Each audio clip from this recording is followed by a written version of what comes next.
what is the business model? Because, all royalty companies start small because they haven't got much money to buy, big royalties with, but they all want to grow. They all, you've been offloaded. You've bought secondary royalties here from companies who are presumably going up that growth curve themselves. So is your plan to do that, or do you think there's a market down here in the small stuff? So I think that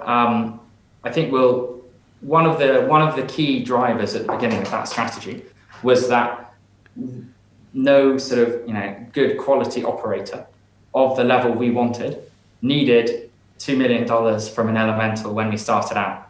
And so the only way we could really get access to those, what we saw as good quality opportunities, was going out and finding those diamonds in the rough that met all the criteria. And I think that as we have grown up, as our portfolios got bigger, so our first acquisition was actually $2 million, and we syndicated it with a private equity fund and gave them half the deal for free just to get up and going off the ground.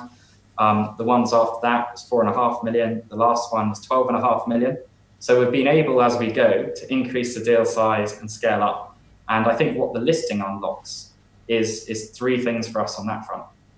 For the first time, we can really use our equity, which we haven't been able to do in the same way when we were private and we hadn't put a timeline on the listing. We'll have more money coming out of this listing than we have raised to date in the history of the company.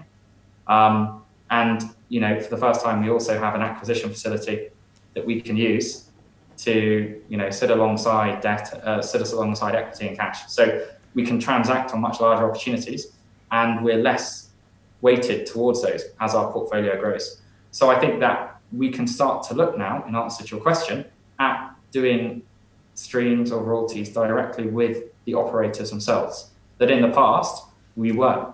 And so that's another really attractive thing, is that I think there's still a huge market of secondary royalties, and now we're at the stage where we're getting access to writing royalties for the first time ourselves.